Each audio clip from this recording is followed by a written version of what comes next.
আচ্ছা, তো আজকের ক্লাস আমরা শুরু করি। দেখো, গতকালকে যে পরীক্ষাটা তোমরা দিছিলা বা কুইজ পরীক্ষা, সেটার সিকিউ নিয়ে বা ক্রিয়েটিভ কোশ্চেন যেটা বা সৃজনশীল যেটা সেটা নিয়ে সম্ভবত অনেকের প্রবলেম হয়েছিল। তো ওইটা নিয়ে আগে একটু কথা বলি, ঠিক আছে? তো সৃজনশীল কোশ্চেনটা তোমার ক, খ, গ তিনোটাতেই সবাই ভালো লিখছো বা কারো কোনো সমস্যা হয়নি, যেটা বোঝা গেছে। যেটা সমস্যা হয়েছে সেটা হচ্ছে ঘ নাম্বার কোশ্চেনটাতে। ঘ নম্বর কোশ্চেনে উদ্দীপকে লেখা ছিল যে একটি সূত্রাকৃতির কোষীয় অঙ্গাণু যা কোষ বিভাজনের নিয়ামক। তার আগে আমি এটার ঘ নাম্বার কোশ্চেনটা দেখি যে কি লিখছে, যে উদ্দীপক 2 এ উল্লেখিত অঙ্গাণুটির বংশগতির বাহক হিসেবে কাজ করে। তো আমরা যদি প্রথমে বংশগতির বাহক বিষয়টা যদি ধরি, তাহলে আমরা তিনটা জিনিস ধরতে পারি যে তুমি ধারণা করতে পারো যে প্রথমত তোমার মাথায় আসতে পারে ক্রোমোজোম। তারপরে তো হইতে পারে যে তোমার মাথায় আসলো যে ডিএনএ এবং জিনও আসতে পারে, ঠিক আছে? এই তিনটা জিনিস তুমি ধারণা করতে পারো। এই তিনটা সেমই জিনিস, আমি প্রথম ক্লাসে বলছিলাম যে তিনটা যদি তুমি বংশগতির বাহক বিবেচনা করো, তাহলে তিনটা সেম জিনিসই, তাদের কাজ সেম, তারা প্রত্যেকেই তোমার বংশগতি বৈশিষ্ট্য এক জেনারেশন থেকে আরেক জেনারেশনে কন্টিনিউ করে। কিন্তু এটার টার্নিং পয়েন্ট হচ্ছে তোমার উদ্দীপক। উদ্দীপকে কি লিখছে? উদ্দীপকে লেখা ছিল যে তোমার এটা সূত্রাকৃতির। এখন দেখো যে তোমার সূত্রাকৃতি বা জালিকাকৃতি যদি বলে, তোমাদের বইয়ে সরাসরি লেখা আছে যে এই সূত্রাকৃতি বা জালিকাকৃতি, সেখানে দেখবা যে ক্রোমোজোমে সরাসরি এটাই লেখা আছে যে সূত্রাকৃতি বা জালিকাকৃতি, বা তুমি বলতে পারো যে পেঁচানো সুতা। এই তিনটার একটা যদি লেখা থাকে তাহলে তোমাদের ধরে নিতে হবে যে এটা ক্রোমোজোম, ঠিক আছে? এই যে এরকম শেপের তোমার এই ক্রোমোজোম। এখন তুমি বলতে পারো যে ভাইয়া যে ডিএনএ তো এটা সূত্রাকৃতির, কিন্তু ডিএনএ কিন্তু বই কোথাও সূত্রাকৃতির বা জালিকাকৃতির লেখা নাই। ডিএনএতে কি কি লেখা আছে? ডিএনএতে লেখা আছে তোমার, সেটা হইতে পারে দ্বিসূত্রক। এই ওয়ার্ডগুলা তোমার ডিএনএর ক্ষেত্রে লেখা আছে, যে দ্বিসূত্রক, অথবা হইতে পারে যে পেঁচানো সিঁড়ি, ঠিক আছে? বা তারপরও হইতে পারে যে ডাবল হেলিক্স, বা দুটো সিঁড়ি, দুটি সিঁড়ির না এরকম লেখা থাকতে পারে। বা আরেকটা লেখা থাকতে পারে যে তোমার ডাবল স্ট্র্যান্ড, বা দুটা সিঁড়ির ধাপ। এরকম ভাবে তোমার যদি লেখা থাকে, তাহলে তোমার বুঝতে হইব যে তোমার সেটা ডিএনএ হইতে পারে। যদি গঠন লেখা থাকে, যে আমার উদ্দীপকটা লেখা ছিল যে সেটা সূত্রাকৃতির অঙ্গাণু, ঠিক আছে? যেহেতু সূত্রাকৃতির বা জালিকাকৃতির যাই লেখা থাকুক না কেন, তোমার বুঝে নিতে হবে যে এটা ক্রোমোজোম, ঠিক আছে?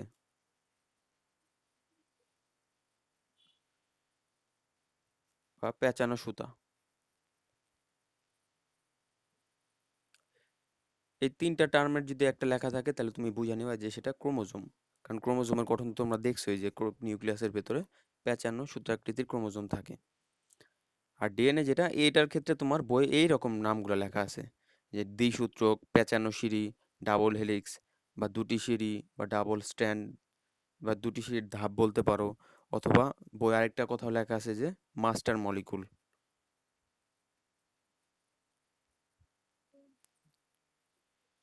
বা আরেকটা ওয়ার্ড লেখা থাকতে পারে যে তোমার বংশগতির আণবিক ভিত্তি, ঠিক আছে? বংশগতির যে বৈশিষ্ট্য বহন করার প্রয়োজন, সে বহন করার জন্য আণবিক ভিত্তি হিসেবে এটা কাজ করে।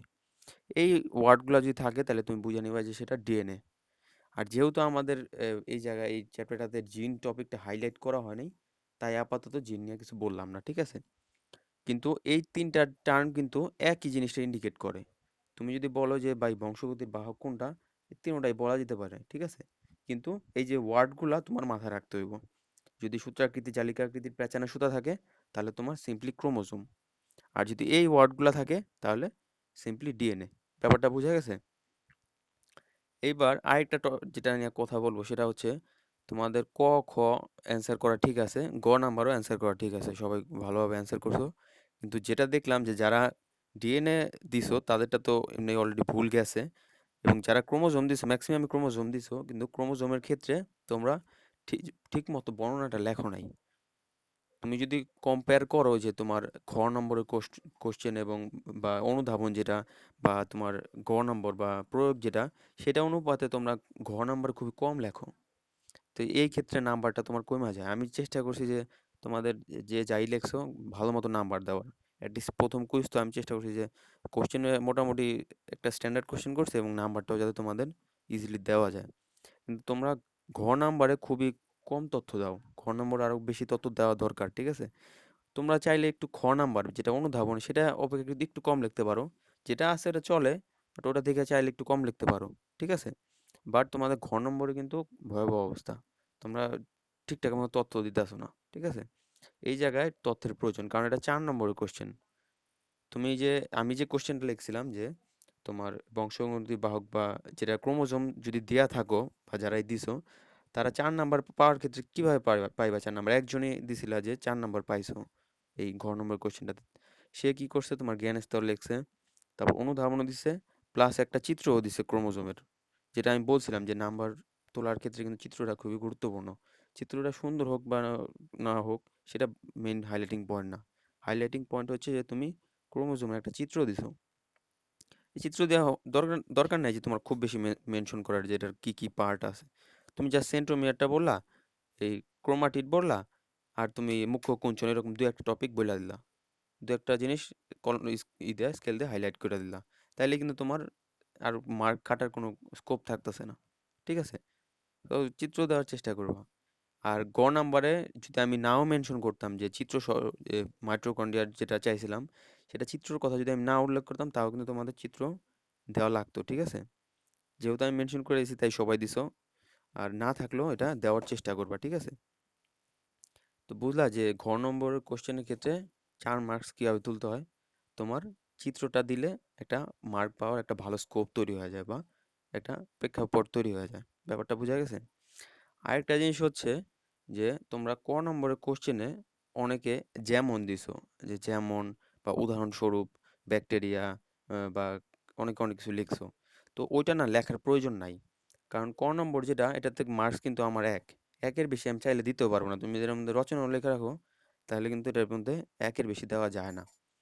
তো কি করবা? তুমি এই ক নম্বর কোশ্চেনের ক্ষেত্রে শুধুমাত্র জ্ঞানটা লিখবা। আদিকন্দিক কোষ কাকে বলে? যে কোষের সুনির্দিষ্ট আবরণ বিশিষ্ট তোমার নিউক্লিয়াস বা কোনো কোষীয় অঙ্গাণুই নেই, তাকে আদি কেন্দ্রিক কোষ বলে। ব্যাস, এটুক লিখলেই এনাফ। আর আমার উদাহরণস্বরূপ লেখার দরকার নেই যে ব্যাকটেরিয়া, ভাইরাস বা হ্যান ত্যান, কোনো কিছুই লেখার প্রয়োজন নাই, ঠিক আছে? এই জিনিসটা মাথায় রাখবা, জাস্ট আমার জ্ঞান। যেহেতু ১ নাম্বার কোশ্চেন, জ্ঞান লিখলেই শেষ। তো এই ছিল তোমার সৃজনশীল নিয়ে প্রবলেম। আরেকটা হচ্ছে যে এই তোমাদের এই ২ টাতে অনেকেই দেখলাম একটু ভুল করছো, যে ১৯ নাম্বার আর ২০ নাম্বার যেটা।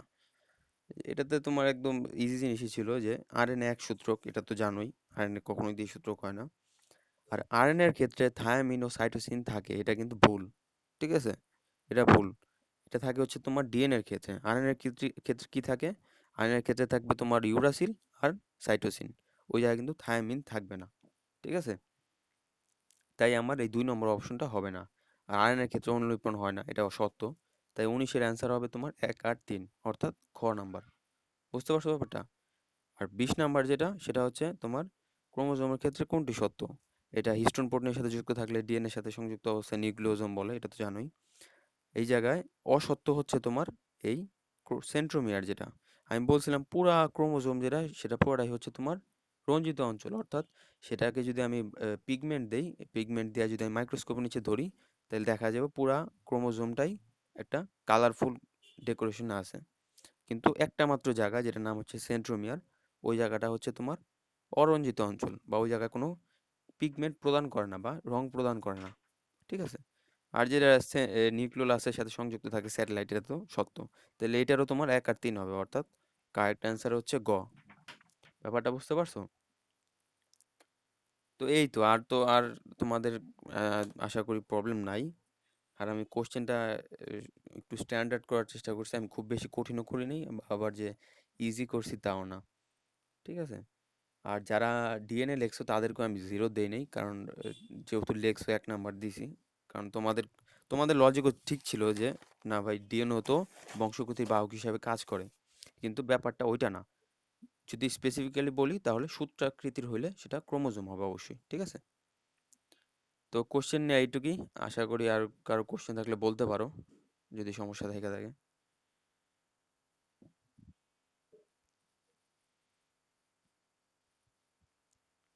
আচ্ছা, ঠিক আছে।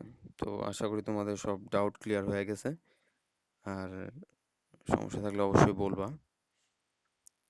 তো আজকে থেকে আমরা নতুন টপিক শুরু করব, বা নতুন চ্যাপ্টার যেটা সেটা সম্পর্কে শুরু করব। সেটা হচ্ছে তোমার কোষ বিভাজন, ঠিক আছে? কোষ বিভাজন। কোষ বিভাজন সম্পর্কে তোমরা এই চ্যাপ্টারটা হয়তো বা আগেও তোমরা পড়ে আসছো না, ক্লাস 8এও ছিল এবং 9-10এও ছিল তোমাদের এই চ্যাপ্টারটা। তো কোষ বিভাজন সম্পর্কে সবাই কম বেশি বুঝো যে কোষ বিভাজন বলতে বোঝায় যে কিভাবে একটা কোষ থেকে আমার দুইটা কোষ সৃষ্টি হবে, ঠিক আছে?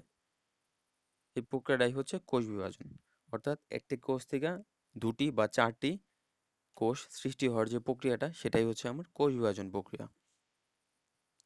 এই কোষ বিভাজন প্রক্রিয়া তিন ধরনের আছে। একটা হচ্ছে তোমার অ্যামাইটোসিস,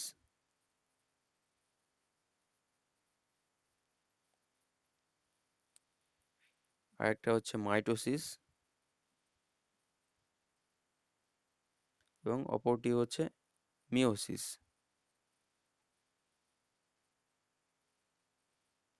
ঠিক আছে? এই তিন ধরনের কোষ বিভাজন লক্ষ্য করা যায়। এর মধ্যে এই অ্যামাইটোসিস যেটা, সেটা অপেক্ষাকৃত সোজা বা সরল টাইপের একটা বিভাজন। আর এই মাইটোসিস এবং মিওসিস এই দুটো একটু জটিল টাইপের, ঠিক আছে? তো চলো আমরা মাইটোসিস নিয়ে প্রথমে একটু কথা বলি। সরি, অ্যামাইটোসিস নিয়ে আগে বলি, তারপরে মাইটোসিসে যাব। তো অ্যামাইটোসিস কোষ বিভাজন যেটা,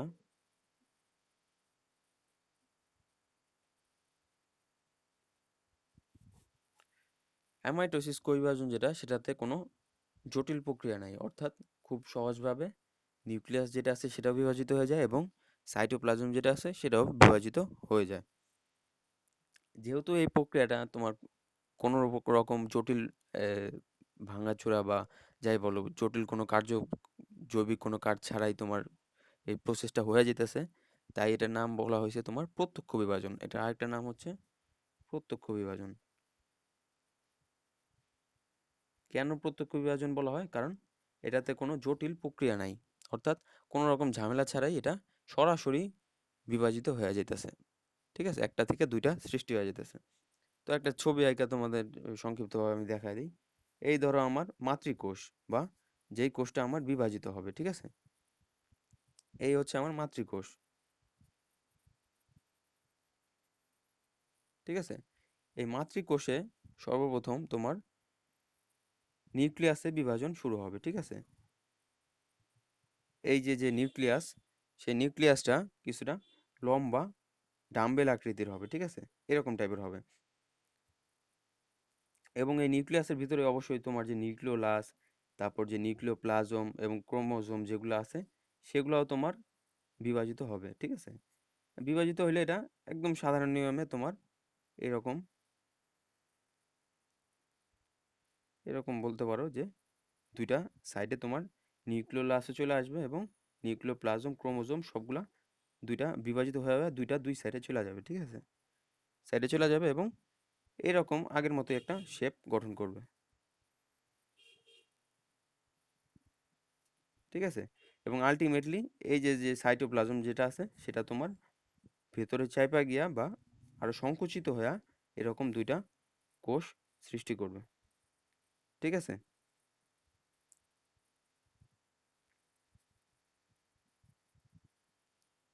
তো এই হচ্ছে আমার তোমার অ্যামাইটোসিস প্রক্রিয়া বা প্রত্যক্ষ কোষ বিভাজন প্রক্রিয়া, যেটাতে কোনো রকম জটিল প্রস্তুতি ছাড়াই একটা কোষ বিভাজিত হয়ে যায় এবং বিভাজিত হয়ে দুইটা কোষ সৃষ্টি করে। এই যে বিভাজন প্রক্রিয়াটা, এটার ক্ষেত্রে তোমার ক্রোমোজোম সংখ্যা মাতৃ ক্রোমোজোম সংখ্যাই সমান হবে, ঠিক আছে? এই যে ডটার সেল বা যেটাকে আমরা অপত্য কোষ বলি, অর্থাৎ নতুন যে দুইটা কোষ সৃষ্টি হয়েছে, এই দুইটা কোষের নিউক্লিয়াসের ভিতর যে ক্রোমোজোম সংখ্যা, সেটা এই মাতৃকোষের সমানই থাকবে, ঠিক আছে? এবং এটা খুব দ্রুত প্রক্রিয়াটা সম্পন্ন হয়ে থাকে, ঠিক আছে? এই যে অ্যামাইটোসিস প্রক্রিয়াটা, এটাতে কোনো তোমার যেহেতু জটিল কোনো প্রক্রিয়া নাই এবং জটিল কোনো কোষ তোমার যেটা বলো ডিএনএ রেপ্লিকেশন বা তোমার নিউক্লিয়াসের ভেতরে যে জটিল মাইটোসিস পর্যায়ে যেরকম জটিল বিভাজন হয়, সেগুলা যেহেতু এটার মধ্যে নাই, তাই এগুলা তোমার সাধারণত নিম্ন শ্রেণীর প্রাণীতে ঘটে থাকে বা নিম্ন শ্রেণীর উদ্ভিদে ঘটে থাকে। যেমন বলতে পারো যে ইস্ট, ছত্রাক বা কিছু ব্যাকটেরিয়া, এরা তোমার এই অ্যামাইটোসিস প্রক্রিয়ার মাধ্যমে কোষ বিভাজন করে থাকে। ঠিক আছে? অর্থাৎ যারা নিম্ন শ্রেণীর জীব। আচ্ছা, তো এই গেল আমার অ্যামাইটোসিস প্রক্রিয়া। এরপরে যে প্রক্রিয়াটা আছে সেটা হচ্ছে তোমার মাইটোসিস প্রক্রিয়া।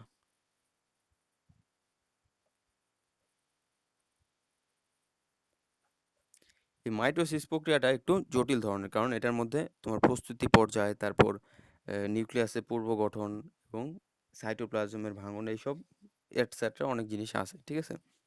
যেহেতু এটা একটা জটিল তোমার প্রসিডিউর বা এটা তোমার একটু জটিল টাইপের প্রক্রিয়া, সেহেতু এটা তোমার সব জীবেই ঘটে থাকে। তুমি মানুষের দেহে বলো বা উন্নত শ্রেণীর জীব দেহে বলো বা উদ্ভিদের দেহে বলো, সব ক্ষেত্রেই তোমার এই মাইটোসিস প্রক্রিয়া ঘটে থাকে। এই মাইটোসিস প্রক্রিয়া যেটা, সেটা তোমার সব জায়গাতেই ঘটে, উদ্ভিদ এবং প্রাণী ক্ষেত্রে। শুধুমাত্র একটা জায়গা বাদে, সেই জায়গাটা হচ্ছে তোমার জনন কোষ। জনন কোষে তোমার মাইটোসিস প্রক্রিয়াটা ঘটে না। কেন ঘটে না সেটা বলতেছি। এই মাইটোসিস প্রক্রিয়া যেটা, সেটা তোমার সেটাও তোমার অনেকটা অ্যামাইটোসিসের মতোই, কিন্তু এটাতে আরো অনেক ধাপ আছে যে বিভাজন হওয়ার। কিন্তু মেন বেসিক কথা তোমার অ্যামাইটোসিসের মতোই, কারণ এটাও তোমার একটা থেকে দুইটা কোষ সৃষ্টি হয় এবং কোষ যেটা সৃষ্টি হয় সেটা তোমার ক্রোমোজোম সংখ্যা মাতৃকোষের ক্রোমোজোম সংখ্যার সমান। ঠিক আছে? যে নতুন যে দুইটা কোষ সৃষ্টি হবে সেটার ক্রোমোজোম সংখ্যা সমান। যেহেতু ক্রোমোজোম সংখ্যা সমান, তাই সেটা তোমার জনন কোষ উৎপন্ন করতে পারবে না। কেন পারবে না? কারণ আমরা জানি যে জনন পদ্ধতিতে তোমার একটা আসে তোমার, বা একটা ক্রোমোজোম যেটা, সেটা তোমার আসে মাতৃকোষ থেকে এবং আরেকটা আসে পিতৃকোষ থেকে। অর্থাৎ দুইটা আলাদা আলাদা দেহ থেকে তোমার জনন কোষ আসে। যেহেতু জনন কোষ দুইটা আলাদা থেকে কোষ থেকে আসে, তাই দুইটা যদি মিলিত হয়ে যায় তাহলে তোমার ক্রোমোজোম সংখ্যা ব্যালেন্স থাকবে না। অর্থাৎ তুমি ধরে নাও যে আমরা তো জানি মানুষের দেহে ক্রোমোজোম সংখ্যা 46, ঠিক আছে? এখন এটার যদি 46টা ক্রোমোজোমই তোমার জনন কোষে থাকে এবং পিতৃকোষ থেকে যদি 46টা আসে, ঠিক আছে? তাহলে কিন্তু তোমার আর 46টা থাকবে না। ঠিক আছে? তখন কি হয়ে যাব? তখন তোমার 46 প্লাস 46 হয়ে যাব। তখন কিন্তু ক্রোমোজোমের ব্যালেন্স থাকতেছে না। অর্থাৎ এটা প্রায় দ্বিগুণ হয়ে যেতেছে। এরকম করে তোমার কোষের বা জীবের দেহের কিন্তু বৈচিত্র্য বা ভারসাম্য নষ্ট হয়ে যেতে পারে। জীবের যে সঠিক বৈশিষ্ট্যগুলা ক্যারি করা দরকার, সেগুলা সে ক্যারি করতে পারবে না। একটা গোঁজামিল অবস্থা লেগে যাবে। তো যেটা হয় সেটা হচ্ছে এই পিতৃকোষ থেকে তোমার 23টা আসে এবং মাতৃকোষ থেকে 23টা আসে এবং আল্টিমেটলি পরে গিয়া এই 46টা ক্রোমোজোম হয় এবং এইভাবেই তোমার ব্যালেন্স হয়। যে এই যে তোমার অর্ধেক হয়ে গেল, এই প্রক্রিয়াটা হচ্ছে মিওসিস, যেটা কিনা আমরা পরবর্তীতে করব। আর এই যে তোমার 46টা থেকে 46টাই আসে, সেটা হচ্ছে তোমার মাইটোসিস, অর্থাৎ যে মাতৃকোষ সেটার অনুরূপ বা সমান কোষ, সমান ক্রোমোজোমযুক্ত কোষ। ঠিক আছে? তো এই কারণে আমরা, যেহেতু আমাদের অর্ধেক নিউক্লিয়াস যুক্ত বা অর্ধেক ক্রোমোজোম যুক্ত আমাদের কোষ দরকার, সেহেতু আমরা জনন কোষের ক্ষেত্রে এই মাইটোসিস প্রক্রিয়াটা ব্যবহার করতে পারবো না। ঠিক আছে? ব্যাপারটা বুঝতে পারছো? যে কেন আমরা জনন কোষের ক্ষেত্রে মাইটোসিস প্রক্রিয়া ব্যবহার করতে পারবো না। এছাড়া তোমার দেহের মধ্যে তোমার জীবদেহে বলো, জীবদেহে যত রকম উদ্ভিদ প্রাণী যাই বলো, সবার দেহে এই মাইটোসিস প্রক্রিয়া ঘটে থাকে। তুমি বলতে পারো যে মূল কাণ্ড যদি উদাহরণস্বরূপ লিখতে থাকো যে মাইটোসিস প্রক্রিয়া কোথায় ঘটে থাকে, তো মূল কাণ্ড, তারপর তোমার উদ্ভিদের বর্ধিষ্ণু অঞ্চল,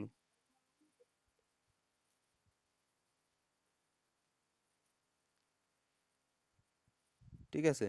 আর মানব দেহে যদি বলো মাংসপেশি, ঠিক আছে? সব ধরনের কোষ তোমার ওই শুধুমাত্র ওই জনন কোষ বাদে সব ধরনের কোষ তোমার এই মাইটোসিস কোষ বিভাজনের মাধ্যমে বিভাজিত হয়। ঠিক আছে? মানে গণহারে বলতে পারো এই যে মাইটোসিস প্রক্রিয়াটা তোমার দেহে ঘটে থাকে। আচ্ছা, তো এই যে মাইটোসিস প্রক্রিয়াটা, এটার আরেকটা নাম হচ্ছে তোমার সমীকরণিক। ঠিক আছে? সমীকরণিক বিভাজন।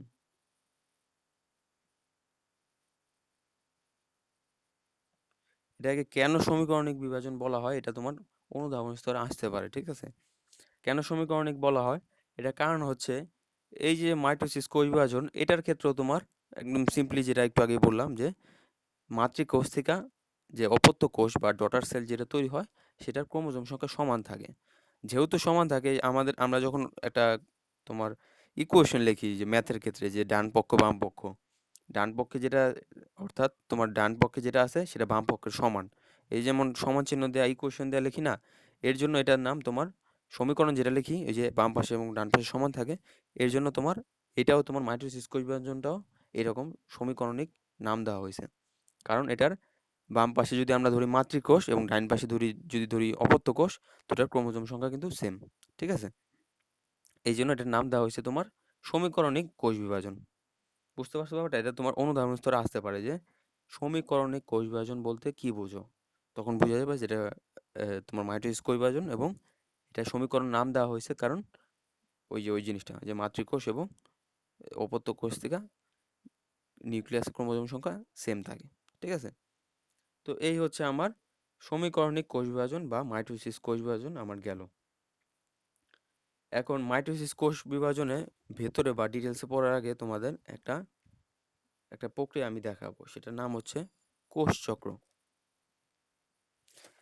এছাড়া তোমার বইয়ে মাইটোসিস কোষ বিভাজনের কিছু গুরুত্ব লেখা আছে যে কেন মাইটোসিস কোষ বিভাজনের আহ, কেন উপযোগিতা কি বা বৈশিষ্ট্য কি, ওগুলো একটু রিডিং করে নিবা, ঠিক আছে? আচ্ছা, তো যেটা বলতেছিলাম সেটা হচ্ছে কোষ চক্র, বা এটাকে ইংলিশেও বলে সেল সাইকেল।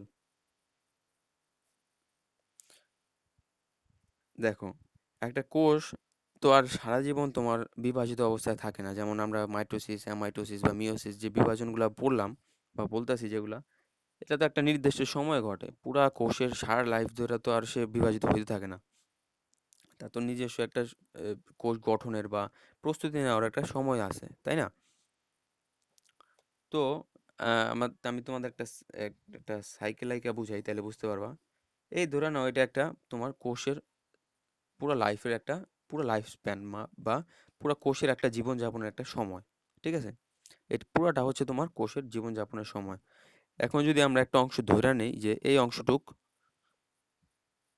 আমি ডার্ক করে দিই, এই অংশটুক হচ্ছে তোমার কোষ বিভাজনের সময়, ঠিক আছে? এইটুকু হচ্ছে বিভাজন কাল, এবং এই বাকি যে অংশটা আছে পুরাটাই, এটা হচ্ছে তার ইন্টারফেস পর্যায়।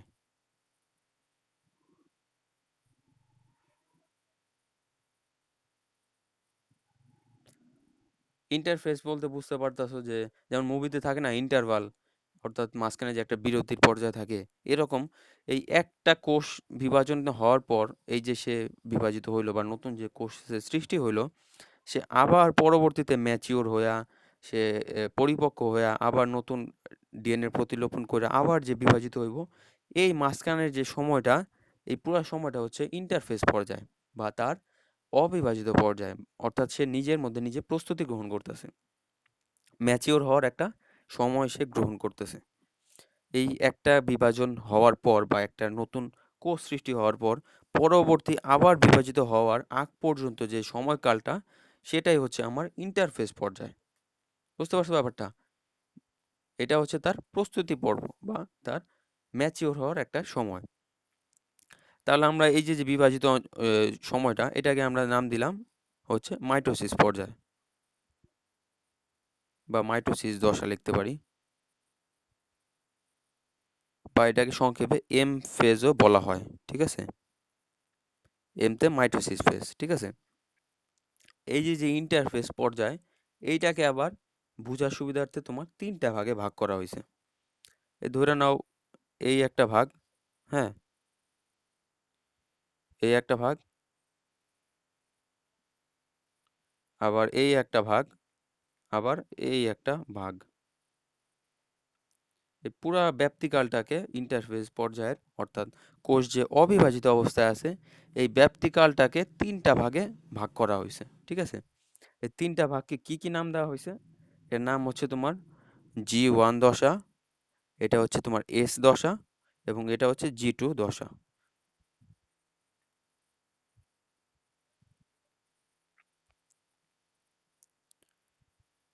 এই G1 এর মানে হচ্ছে তোমার গ্যাপ 1 দশা, S দশার মানে হচ্ছে তোমার এখানে তোমার প্রতিলিপন হয়, এবং G2 যেটা বা তোমার গ্যাপ 2 যেটা সেটা হচ্ছে তোমার প্রয়োজনীয় শক্তি গ্রহণ করে।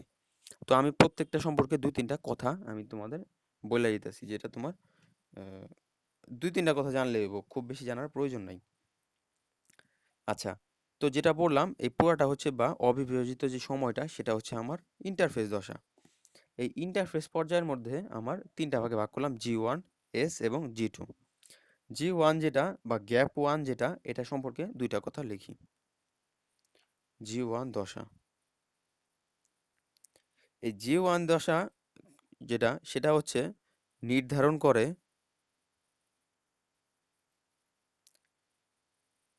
কোষটা বিভাজিত হবে কিনা।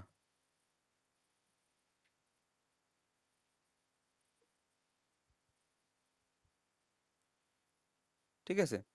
এটার মানে হচ্ছে এই G1 বা গ্যাপ 1 যে দশাটা, এটার মধ্যেই তোমার ফিক্স হয়ে যাইতেছে যে আমার এই কোষটা বিভাজিত হবে কিনা, অর্থাৎ সে পরবর্তী ধাপে যাবে কিনা, অর্থাৎ একটা থেকে ২টা কোষ সে সৃষ্টি করবে কিনা। ঠিক আছে?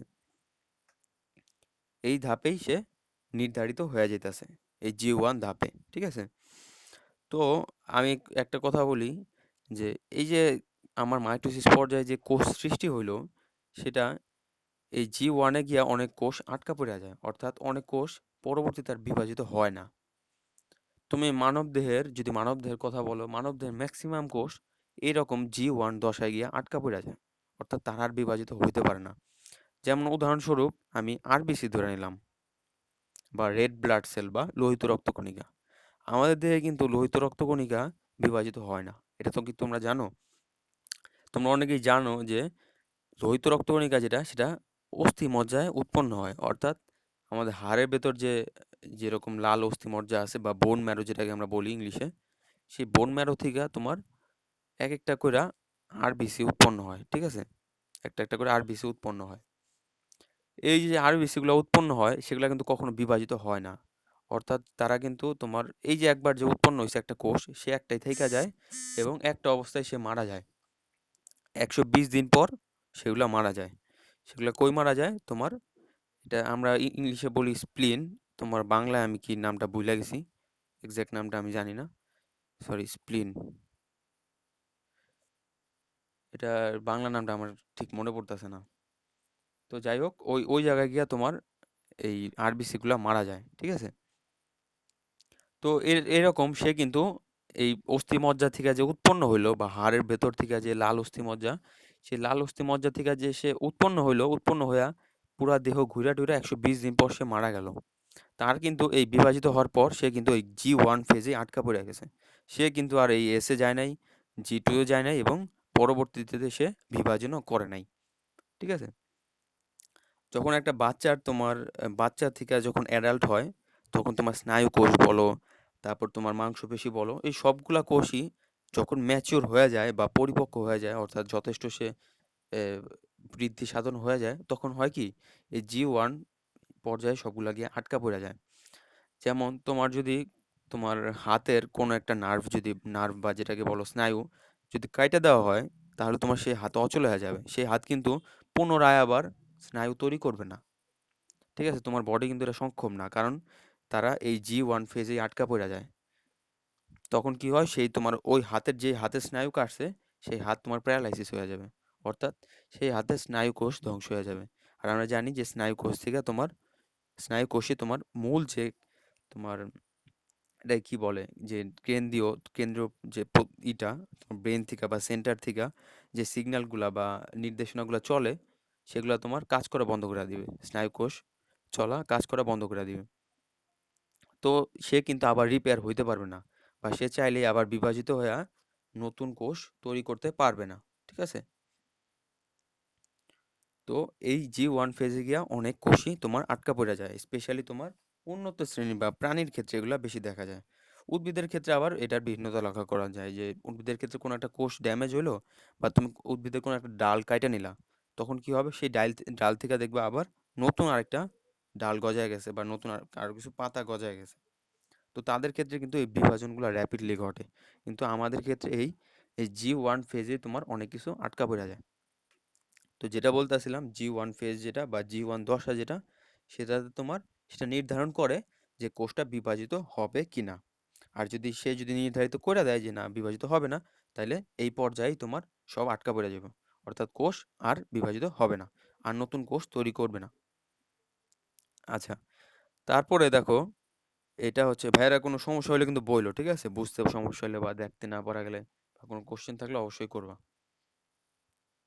আচ্ছা, তো এই G1 ফেজে একটা পয়েন্ট গেল। আরেকটা পয়েন্ট হচ্ছে এই G1 ফেজে তোমার সিডিকে যৌগ তৈরি হয়।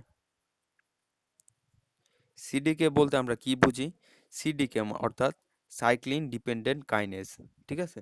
এটা বইয়ে দেখবা যে তোমার পুরো নামটা লেখা আছে, তারপর আমি লেখাই দিই।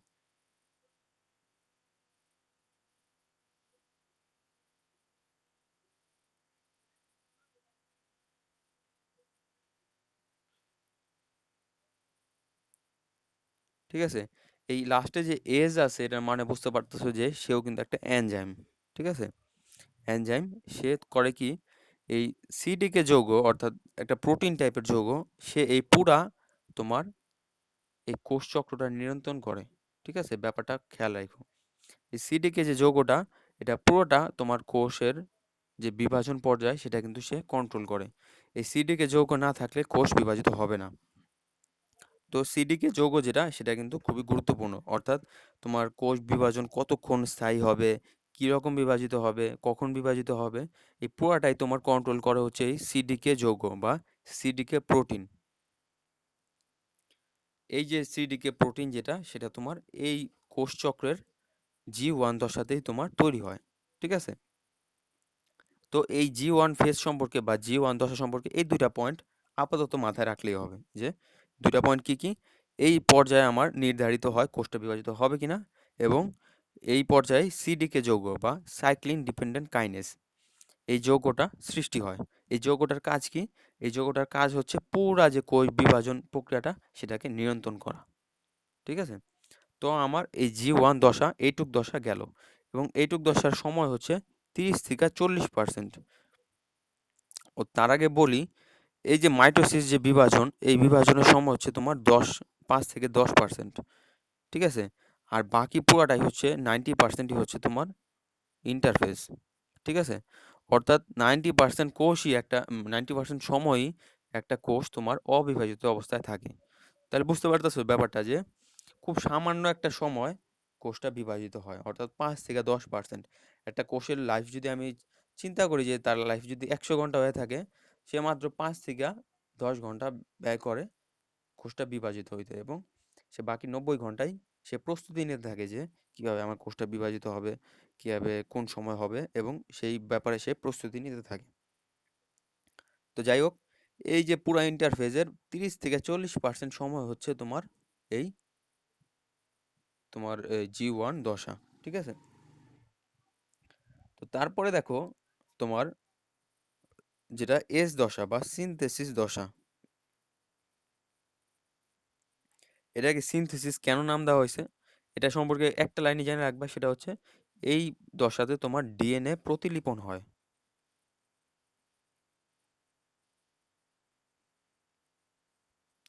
অর্থাৎ আমরা সবাই জানি যে আমাদের ক্রোমোজোমটা বিভক্তি হবে, ক্রোমোজোম ডিভাইডেশন হবে, তারপর তোমার ক্রোমোজোমটা নতুন বড় দুইটা নিউক্লিয়াস তৈরি করবে, তারপর সেই নিউক্লিয়াস থেকে আলটিমেটলি সাইটোপ্লাজম ভাগ হয়ে আমাদের দুইটা কোষ সৃষ্টি হয়। তো এই আলটিমেটলি আমার কোষ বিভাজনে যাইতে হইলে আগের থেকে ডিএনএ কিছু তৈরি করে রাখা দরকার, ঠিক আছে? যদি আমার অনেকগুলো ডিএনএ তৈরি করে রাখা থাকে, তারপরে তোমার আস্তে আস্তে মনে করো যে এ, তোমার নিউক্লিওলাস লিউক্লিওপ্লাজম যেগুলো আছে সেগুলো দুইটা ভাগে ভাগ হয়ে দুইটা আলাদা নিউক্লিয়াস তৈরি করতে পারে, ঠিক আছে? এরকম একটা নিউক্লিয়াসের ভিতরে সে দুইটা ভাগ তৈরি করতে পারে। তো আগের থেকে ডিএনএ গুলা প্রতিলিপন করা হয়ে থাকে, অর্থাৎ ডিএনএ গুলো আগে থেকে রেপ্লিকেশন করা হয়ে থাকে, ঠিক আছে? একটা থেকে দুইটা ডিএনএ তৈরি হয়ে থাকে। তো এই এস ফেজ যেটা, এটাতে তোমার সময় লাগে 30 থেকে 50%।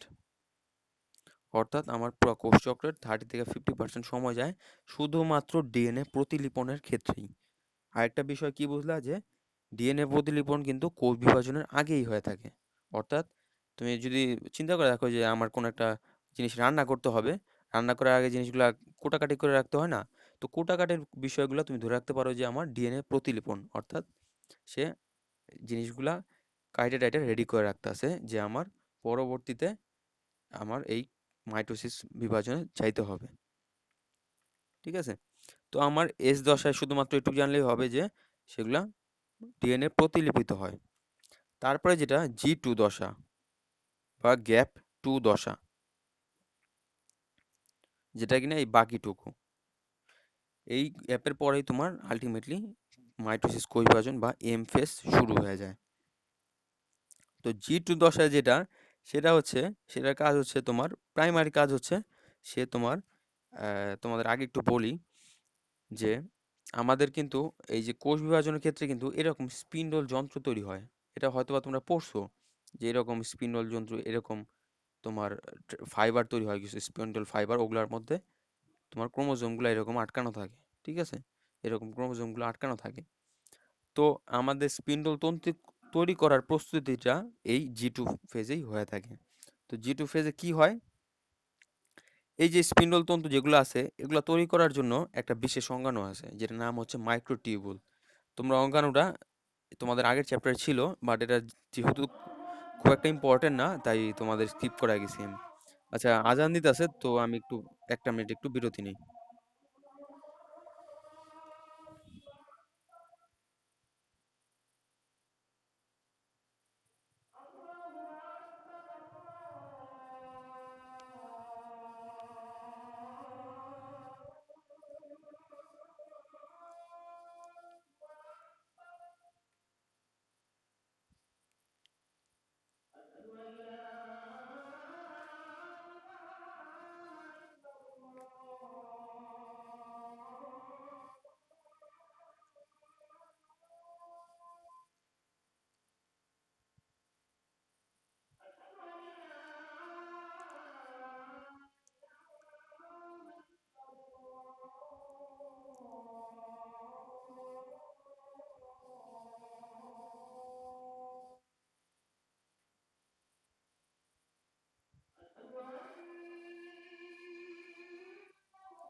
আচ্ছা ভাইয়ারা দেখো, তো যেটা বলতেছিলাম যে G2 দশা যেটা, সেটাতে তোমার একটা বিশেষ অঙ্গাণু থাকে যেটার নাম হচ্ছে মাইক্রোটিউবুলস।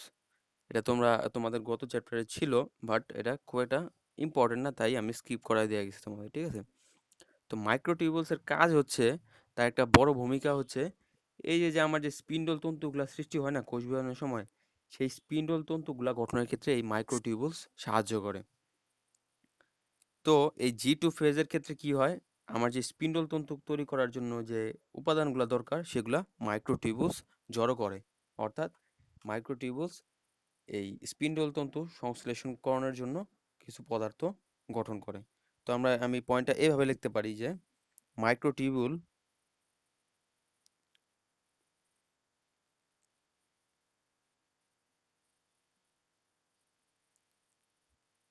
স্পিন্ডল তন্তু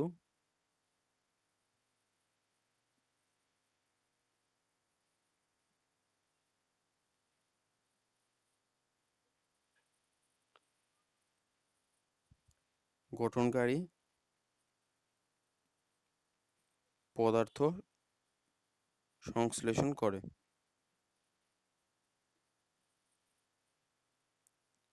স্পিন্ডল তন্তু কিন্তু তৈরি হয় নাই। আমাদের নেক্সটে যে বিভাজনের যে প্রক্রিয়াটা বা মাইটোসিস প্রক্রিয়া, সেইখানে গিয়ে আমার এই স্পিন্ডল তন্তু বা স্পিন্ডল যন্ত্র যেটা সেগুলা তৈরি হবে। বাট সেগুলো তৈরি করার জন্য যে ফাইবারগুলা, যে এরকম লম্বা লম্বা যে ফাইবারগুলা, সেগুলো তৈরি করার জন্য আগে থেকে তো প্রস্তুতি নিয়ে রাখতে হবে। সেই ফাইবারগুলা তৈরি করার যে উপাদান সেগুলা আগের থেকে তৈরি করা থাকে, ঠিক আছে, G2 পর্যায়ে।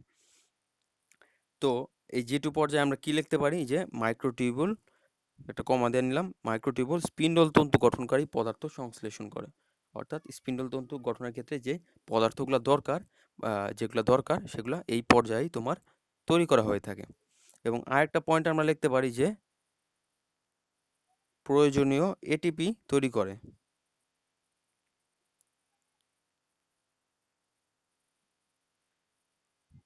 দেখো, প্রতিটা কাজের ক্ষেত্রে বা প্রত্যেকটা জৈবিক প্রক্রিয়ার ক্ষেত্রেই কিন্তু আমাদের শক্তির প্রয়োজন, যেটার আমি বলে আসছিলাম যে মাইটোকন্ড্রিয়া যেটার যোগান দেওয়া থাকে। তো এই G2 পর্যায়ের ক্ষেত্রেও কিন্তু তোমার শক্তি তোমার কিছু কালেক্ট করা হয়ে থাকে, কারণ আমাদের যে মাইটোসিস কোষ বিভাজন যেটা, সেটাতে কিন্তু একটা হিউজ পরিমাণ এনার্জি দরকার। কারণ কোষটা বিভাজিত হবে, একটা কোষ থেকে দুইটা কোষ সৃষ্টি হবে, তাই কিন্তু কিছু এনার্জি দরকার। এই যে যে এনার্জিটা দরকার সেটা কিন্তু এই G2 পর্যায়ে তোমার কালেক্ট করা হয়ে থাকে। অর্থাৎ আমার যাবতীয় যা শক্তি প্রয়োজন সব এই G2 পর্যায়েই তোমার সংগ্রহ করা হয়ে থাকে। আর এটাই হচ্ছে তোমার আর G2 পর্যায়ে তোমার সময় হচ্ছে 10 থেকে 20%, অর্থাৎ এটার ক্ষেত্রে একটু সময় কম। তো এই পুয়াটা 100% সময় নিয়ে আমার হচ্ছে সেল সাইকেল বা কোষ চক্র, যেটাকে কিনা আমি প্রাইমারিলি দুই ভাগে ভাগ করলাম। একটা হচ্ছে আমার মাইটোসিস দশা বা এম ফেজ, ঠিক আছে, এম অর্থ হচ্ছে মাইটোসিস। এবং আরেকটা হচ্ছে আমার ইন্টারফেজ। ইন্টারফেজ দিয়ে আমি বুঝতে পারতেছি যেটা একটা বিরতির সময়, ঠিক আছে, বা প্রস্তুতি সময়। এই বিরতির সময় বা প্রস্তুতির সময়টাকে তিনটা ভাগে ভাগ করা হয়েছে। একটা হচ্ছে G1 ফেজ, একটা হচ্ছে এস ফেজ, আর একটা হচ্ছে G2 ফেজ। G1 বা গ্যাপ ওয়ান, এই ফেজের ক্ষেত্রে জাস্ট দুইটা লাইন মনে রাখবা। একটা হচ্ছে এই পর্যায়ে নির্ধারণ করা হয় কোষটা বিভাজিত হবে কিনা, এবং আরেকটা পয়েন্ট হচ্ছে যে সিডিকে যৌগ বা সাইক্লিন ডিপেন্ডেন্ট কাইনেজ, এটা ইংলিশটাও তোমরা মুখস্থ করে ফেলাইবা, ঠিক আছে। এই যৌগটা সে তৈরি করে। সাইক্লিন ডিপেন্ডেন্ট যৌগের কাজ কি, সে পুরা কোষ বিভাজন প্রক্রিয়াটা সে নিয়ন্ত্রণ করে, ঠিক আছে। তারপর হচ্ছে তোমার এস দশা বা সিনথেসিস দশা। সিনথেসিস মানে হচ্ছে কিছু তৈরি করা বা উৎপাদন করা। যেহেতু এই সিনথেসিস দিয়ে আমরা বুঝতে পারতাছি যে কিছু তৈরি করা হইতাছে, এটার মানে হচ্ছে তোমার ডিএনএ তৈরি করা হইতাছে। আমার যে নতুন কোষ তৈরি হবে, সেই কোষের তো ডিএনএ প্রয়োজন, তাই না? নিউক্লিয়াস গঠন করবে, তারপর ক্রোমোজোম গঠন করবে, তার ডিএনএ বেশি পরিমাণে ডিএনএ প্রয়োজন না? তো ডিএনএ, নতুন ডিএনএ যে তৈরি করা হয় সেটা হচ্ছে তোমার এই এস পর্যায়ে। এবং এর পরবর্তী যে দশাটা হচ্ছে সেটা হচ্ছে তোমার G2 বা গ্যাপ টু দশা। এই পর্যায়ে আমার এই স্পিন্ডল যন্ত্র গঠনকারী যে পদার্থগুলো দরকার সেগুলা এই মাইক্রোটিউবুল এগুলা তৈরি করে থাকে। এবং আরও কিছু প্রয়োজনীয় এটিপি দরকার, অর্থাৎ পুরো প্রক্রিয়াটা সম্পন্ন করার জন্য অবশ্যই শক্তি দরকার। এই শক্তিগুলা সংগ্রহ করা হয়ে থাকে এই G2 পর্যায়ে। এবং এই পর্যায়গুলোর সময়গুলো অবশ্যই পড়বা, যে এটা 30 থেকে 40%, এটা 30 থেকে 50%, এবং এটা 10 to 20%। এবং মাইটোসিস কোষ বিভাজনে মাত্র 5 থেকে 10%, ঠিক আছে। তো এই সময় ডেসক্রিপশনগুলো তোমরা অবশ্যই পড়বা। তো এবার আমরা চলে যাই মাইটোসিস কোষ বিভাজনে, ঠিক আছে? এই ইন্টারফেজের ভেতর আর কিছু পড়ার মতো নাই, জাস্ট এই কয়েকটা লাইন যে কোন এই 3টা দশা নিয়ে কী কী আছে, ঠিক আছে? তো আমরা এবার মাইটোসিস কোষ বিভাজনে চলে যাই।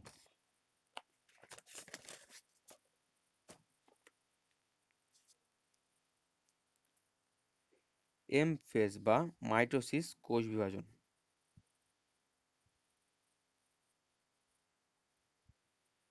বা সংক্ষেপে মাইটোসিস আমি লিখলাম, ঠিক আছে? এই যে মাইটোসিস, এটার আবার দুইটা ধাপ আছে। একটা হচ্ছে তোমার ক্যারিওকাইনেসিস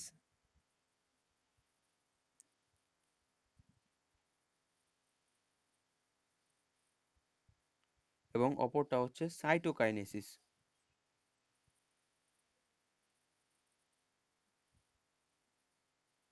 এই ক্যারিওকাইনেসিস যেটা, এটা হচ্ছে তোমার নিউক্লিয়াসের বিভাজন,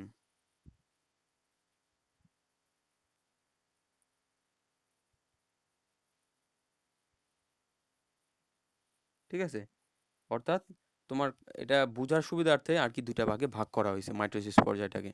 একটা হচ্ছে আমার নিউক্লিয়াসটা ভাগ হবে ওই যে অ্যামাইটোসিসের মতোই, আমার নিউক্লিয়াসটাকে একটা ভাগে ভাগ করছি, নিউক্লিয়াসের বিভাজনটাকে, এবং আরেকটা হচ্ছে সাইটোপ্লাজমের যে ভাগটা সেটাকে আরেকটা ভাগে নাম দিছি, ঠিক আছে? সাইটোকাইনেসিস মানে সাইটোপ্লাজমের বিভাজন।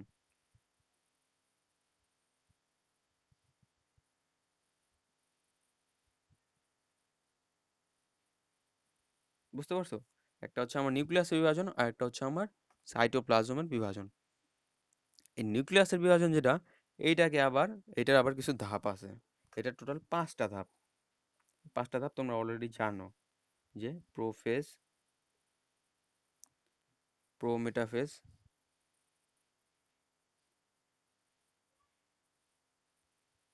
মেটাফেজ, অ্যানাফেজ এবং টেলোফেজ। এই সবগুলাই কিন্তু আমার নিউক্লিয়াসের বিভাজন। নিউক্লিয়াসের বিভাজনটা সুষ্ঠুভাবে বোঝানোর জন্য এটাকে 5টা ভাগে ভাগ করা হয়েছে। এগুলো কিন্তু প্রত্যেকটাই তোমার নিউক্লিয়াসের বিভাজন, এখানে কোনো সাইটোপ্লাজমের কাহিনী নেই, ঠিক আছে? সাইটোপ্লাজমের কাহিনী টোটালি আলাদা, ওটা হচ্ছে তোমার সাইটোকাইনেসিস। তো এই 5টা বিভাজনের বা 5টা ধাপের মধ্যেই কিছু না কিছু বিভাজন নিয়ে ঘটনা ঘটে, ঠিক আছে? যেগুলো তোমরা অলরেডি জানো হয়তো বা এইটাও পড়ে আসছো, 9-10ও পড়ে আসছো। তো আমি প্রত্যেকটা ধাপে কয়েকটা কথা বলবো এবং পাশাপাশি চিত্র আঁকা তোমাদের দেখাবো, ঠিক আছে? তো দেখো, প্রথমে প্রোফেজ নিয়ে কথা বলি।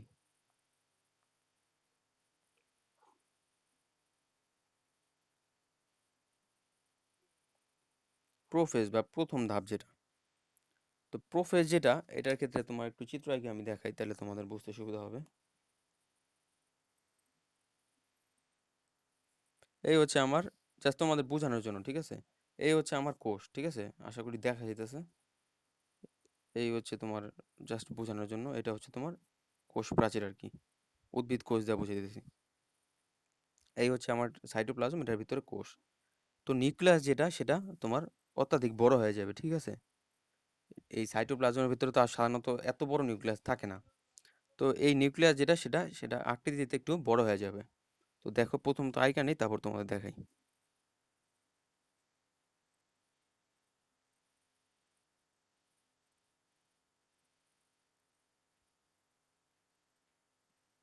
এটা হচ্ছে আমার নিউক্লিওলাস, ঠিক আছে? তো এইটার ক্ষেত্রে আমি পয়েন্টগুলো কি লিখতে পারি এই প্রোফেজের ক্ষেত্রে? তো প্রথমত আমি বলতে পারি যে নিউক্লিয়াস আকারে বড় হয়ে যায়, যেহেতু আমার সাইটোপ্লাজমে এত বড় একটা নিউক্লিয়াস আছে। দেখতে প্রবলেম হইতেছে নাকি? আচ্ছা, আশা করি দেখা যাইতেছে। তো দেখো, প্রথমে আমি লিখতে পারি যে নিউক্লিয়াস আকৃতিতে বড় হবে। আমার পাশাপাশি তোমরা একটু এই পয়েন্টগুলো লেখা রাখো, কারণ বইয়ে অনেক লেখা আছে, এত লেখার প্রয়োজন নাই, ঠিক আছে? আর এগুলি থেকেই তোমার সৃজনশীল আসবে এবং অবজেক্টিভ আসবে। এই যে যে লাইনগুলো আমি লেখাইতেছি, এগুলোই তোমার হাইলাইটিং পয়েন্ট। বইয়ে গাদা গাদা অনেক লেখা আছে, তার মধ্যে থেকে আমি কয়েকটা চুজ করে তোমাদের লেখাইতেছি, ঠিক আছে? এত পয়েন্ট মনে রাখার দরকার নেই। তো প্রথম পয়েন্ট যেটা আমি লিখতেছি সেটা হচ্ছে নিউক্লিয়াস আকৃতিতে বড় হবে।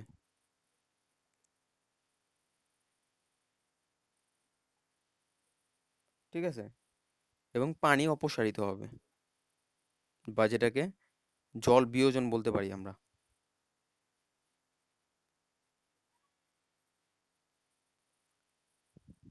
এটা হচ্ছে আমার 1 নম্বর পয়েন্ট। 2 নম্বর পয়েন্টে আমি লিখতে পারি যে ক্রোমোজোমগুলো সেন্ট্রোমিয়ার ব্যতীত লম্বালম্বিভাবে বিভক্তিত হয়। দেখো, এই যে আমরা ক্রোমোজোমের গঠনে পড়ছিলাম না, এইরকম একটা ক্রোমোজোম থাকে, ঠিক আছে? ক্রোমোজোম কিন্তু এরকমই দেখতে মোটামুটি। তো প্রথমত তো এরকম থাকে না, মানে আর কি একটু এই দুইটা একটু লাগাই না থাকে না, সুতা আকৃতির থাকে না। তো এই পর্যায়ে কি হয়, এই ক্রোমোজোমগুলা এই সেন্ট্রোমিয়ার ব্যতীত এই সেন্ট্রোমিয়ার জায়গাটায় বাঁধে পুরোটা সে আলাদা হয়ে যায়, অর্থাৎ এরকম শেপে হয়ে যায়, মানে এরকম তার বাহুগুলো আলাদা হয়ে যায় বা ক্রোমাটিডগুলো আলাদা হয়ে যায়। তো আমি পয়েন্টটা এইভাবে লিখতে পারি যে ক্রোমোজোমগুলো, এই যে চিত্রটা দেখো, এখানে দেখলেও বুঝতে পারবা যে আমার কিন্তু এই জায়গায় এইভাবে আছে, কিন্তু অরিজিনালি নিউক্লিয়াসের ভেতর কিন্তু ক্রোমোজোম এইভাবে থাকে, এরকম এরকম পেঁচায় না থাকে, ঠিক আছে? এরকম ভাবে নিউক্লিয়াস থাকে, নিউক্লিয়াসের ভিতর ক্রোমোজোম। এই ক্রোমোজোমগুলাই তোমার ভেতরে যে তারা এরকম দুই ভাগে ভাগ হয়ে যায়, ঠিক আছে? এরকম একটা ক্রোমাটিড, এ একটা ক্রোমাটিড, এ একটা ক্রোমাটিড আর একটা ক্রোমাটিড। তো এই জায়গায় লিখতে পারি যে ক্রোমোজোমগুলো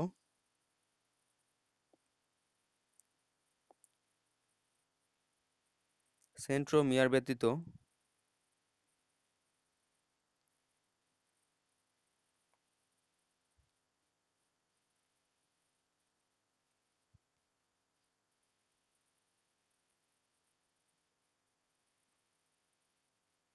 লম্বালম্বিভাবে বিভক্তিত হয়ে যায়।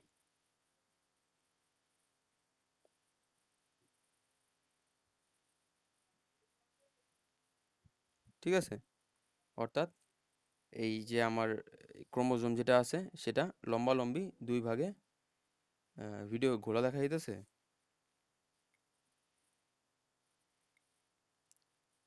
আচ্ছা ভাইয়া, কেউ একটু বলো তো যে ভিডিও দেখা যাইতেছে কিনা। ঠিক আছে তো?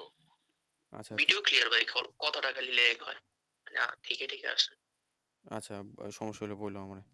আচ্ছা দেখো, এই যে 2 নম্বর পয়েন্ট যেটা বললাম যে ক্রোমোজোমগুলো সেন্ট্রোমিয়ার ব্যতীত লম্বালম্বিভাবে বিভক্তিত হয়ে যায়। এই যে আমার সেন্ট্রোমিয়ার, এটা হচ্ছে আমার মূল মিলনস্থল, আর এই জায়গায় আমার ক্রোমাটিডগুলো এরকমভাবে থাকে, ঠিক আছে? তো আমি এটা লিখলাম যে এই তোমার ক্রোমোজোমগুলো সেন্ট্রোমিয়ার ভিতর লম্বালম্বিভাবে বিভক্তিত হয়ে যায়। আর এই লম্বা লম্বা যে অংশগুলা, সেগুলো হচ্ছে তোমার ক্রোমাটিড। এই যে একটা ক্রোমাটিড, এই একটা ক্রোমাটিড, ঠিক আছে? এটা আর আলাদা করে আমি লিখলাম না। আর এই পর্যায়ে তোমার স্পিন্ডল তন্তু সৃষ্টি হয়, ঠিক আছে? বা সূচনা ঘটে, স্পিন্ডল তন্তু সৃষ্টি হয়। তো লিখি একটু, স্পিন্ডল তন্তু সৃষ্টির সূচনা ঘটে।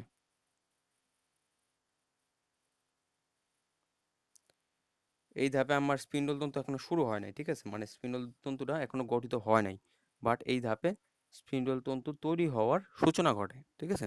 তো এই গেল আমার প্রোফেস। জাস্ট আমি তোমাদের 3টা পয়েন্ট লেখাইছি, বেশি কিছু কিন্তু দরকার নাই। বই হাবি যাবি বহুত লেখা আছে। প্রথম পয়েন্ট দেখো, নিউক্লিয়াসের আকৃতিতে বড় হবে, নিউক্লিয়াস থেকে পানি অপসারিত হয়ে যাবে, যত রকম পানি আছিল তো সবগুলা বিয়োজিত হয়ে যাবে, ঠিক আছে? দ্বিতীয় পয়েন্ট হচ্ছে ক্রোমোজোমগুলো সেন্ট্রোমিয়ার ব্যতীত লম্বালম্বিভাবে বিভক্তিত হবে, অর্থাৎ এই যে যে আমার ক্রোমোজোম, এই ক্রোমোজোমটা এই সেন্ট্রোমিয়ারটা বাদে সে লম্বালম্বিভাবে বিভক্ত হয়ে যাবে, ঠিক আছে? এই যে এরকমভাবে একটা ক্রোমাটিড, একটা ক্রোমাটিড, এরকম দুই ভাগে বিভক্ত হয়ে যাবে। আর তৃতীয় পয়েন্ট আমি লিখতে পারি যে এইখানে হচ্ছে স্পিন্ডল তন্তু সৃষ্টির সূচনা ঘটে। স্পিন্ডল তন্তু এখনো তৈরি হয়নি, বাট এখান থেকে তৈরি হওয়া শুরু হইতেছে। তো আমি পরবর্তী ধাপে চলে যাই, সেটা হচ্ছে তোমার প্রোমেটাফেজ। তো প্রোমেটাফেজ দেখো,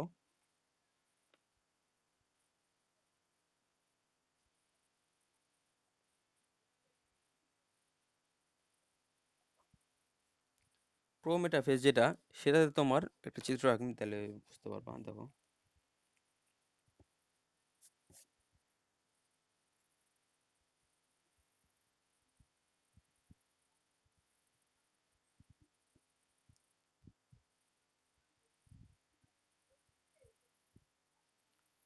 এই হচ্ছে আমার কোষ, ঠিক আছে? এই হচ্ছে কোষ। এই কোষের ভেতর তোমার আমি বললাম যেহেতু যে স্পিন্ডল তন্তু গঠন হওয়া শুরু হবে, ঠিক আছে? তো আমি স্পিন্ডল তন্তুটা আঁকি। বা স্পিন্ডল যন্ত্র যেটা, সেটা হচ্ছে এরকম।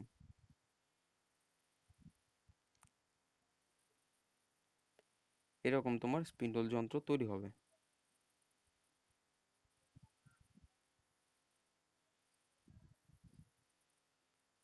ঠিক আছে, এই হচ্ছে আমার স্পিন্ডল যন্ত্র। বা এক মেরু থেকে আরেক মেরুতে কিছু ফাইবার বা তন্তু আগমন ঘটবে, এক মেরু থেকে, যেটা এক মেরু থেকে আরেক মেরু পর্যন্ত বিস্তৃত থাকবে। এই যে যে স্পিন্ডল তন্তু, এগুলোর ক্ষেত্রে এগুলোর মধ্যে তোমার ক্রোমোজোমগুলো আটকানো থাকবে। ঠিক আছে, এই হচ্ছে ক্রোমোজোম।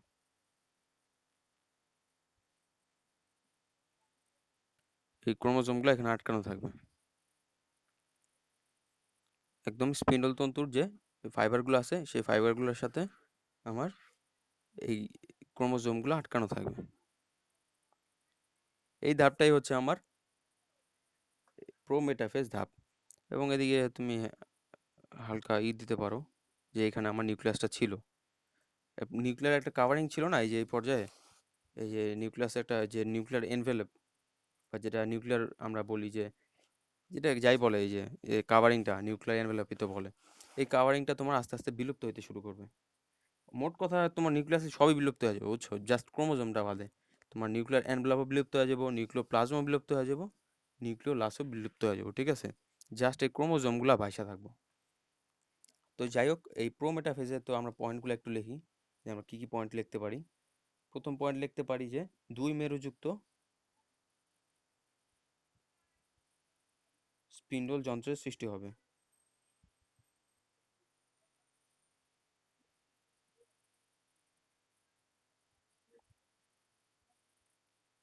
ঠিক আছে, এই যে দুইটা মেরু, একটা মেরু একটা মেরু, এই মেরুযুক্ত একটা স্পিন্ডল তন্ত্রের আবির্ভাব ঘটলো। ঠিক আছে, সেকেন্ড পয়েন্ট লিখতে পারি যে নিউক্লিয়ার এনভেলপ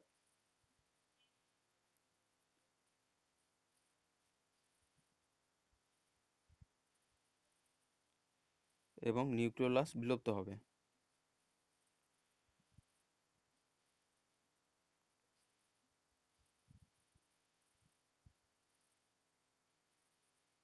বুঝা গেল?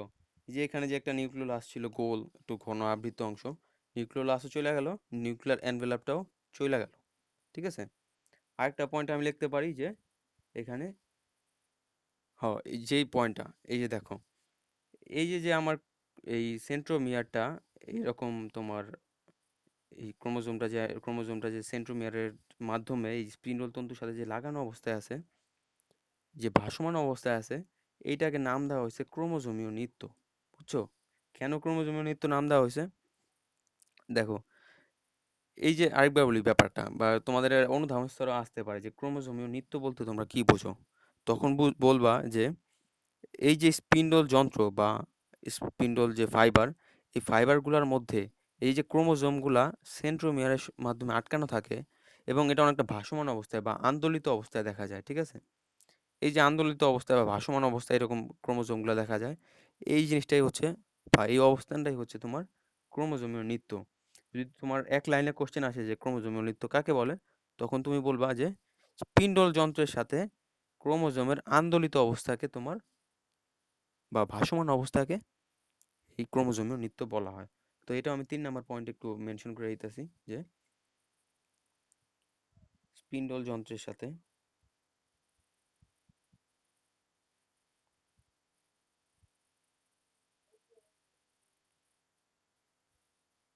সংযুক্ত অবস্থায়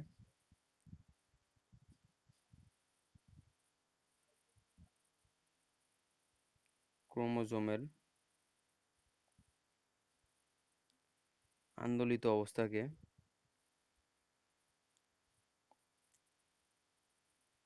বা আন্দোলিত হওয়াকে ক্রোমোজোমীয় নৃত্য বলে।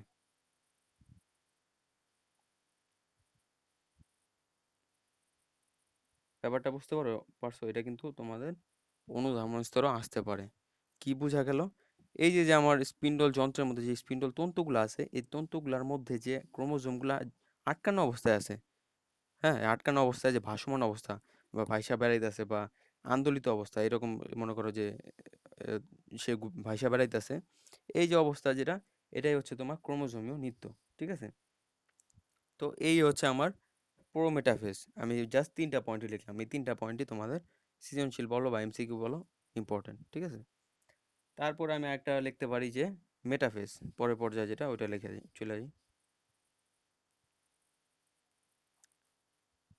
ঠিক আছে? আমি সংক্ষেপে লেখাইতেছি যাতে তোমাদের অ্যান্সার করার ক্ষেত্রে সুবিধা হয়, স্পেশালি সিকিউর ক্ষেত্রে।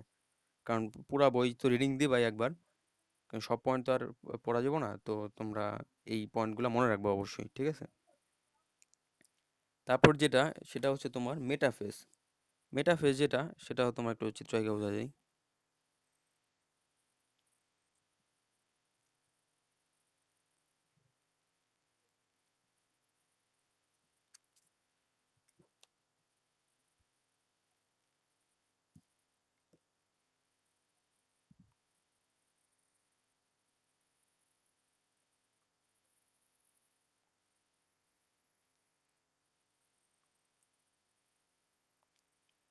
এই হচ্ছে আমার কোষের সাইটোপ্লাজম। এই আমার নিউক্লিয়ার এনভেলপ কিন্তু আগের পর্যায়ে বিলুপ্ত হয়ে গেছে, তো আমার আর বড় করে নিউক্লিয়াস আঁকার দরকার নাই, কিছু করার দরকার নেই। আমি এবার যে যা কনসেন্ট্রেশন দেবো সেটা হচ্ছে আমার স্পিন্ডল যন্ত্র, ঠিক আছে? এই হচ্ছে আমার স্পিন্ডল যন্ত্র।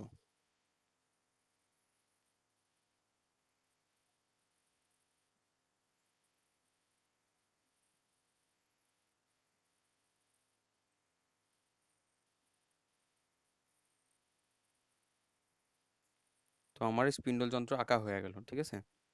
এই যে স্পিন্ডল যন্ত্রের এই মাঝখানে দেখো আমি একটা ব্যালেন্স করছি, বা মাঝখানে একটা জায়গা আমি রাখছি। এই মাঝখানে একদম মাঝখান বরাবর যে জায়গাটা, এটার নাম হচ্ছে তোমার বিষুবীয় অঞ্চল। এই পাশে লিখি তাহলে দেখতে পারবা।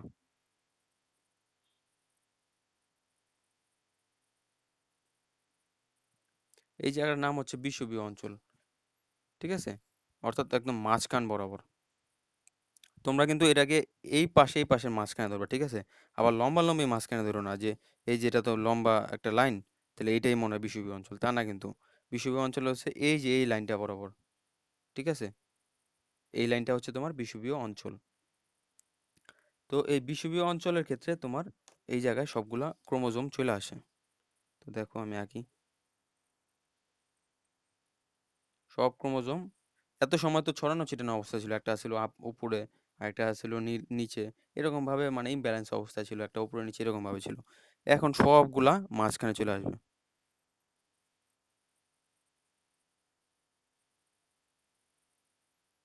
সব ক্রোমোজোম মাঝখানে চলে আসলো একদম বিষুবীয় লাইন বরাবর, ঠিক আছে? তো এই আমি পয়েন্টগুলা লিখি যে মেটাফেজে আমি কি কি লিখবো। মেটাফেজে খুব বেশি লেখার কিছু নাই, লিখবো সব ক্রোমোজোমগুলো,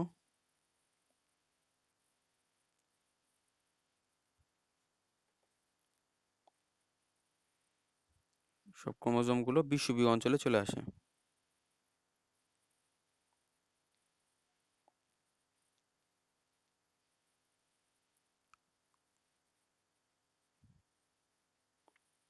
ঠিক আছে? এই একটা পয়েন্ট লিখলাম। আর একটা পয়েন্ট লিখতে পারি যে এই সময়ে ক্রোমোজোমগুলো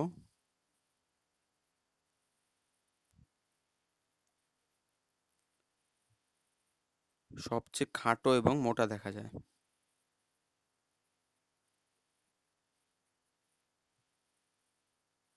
খাটো, মোটা এবং স্পষ্ট দেখা যায়। ব্যাপারটা বুঝতে পারছো? দেখো,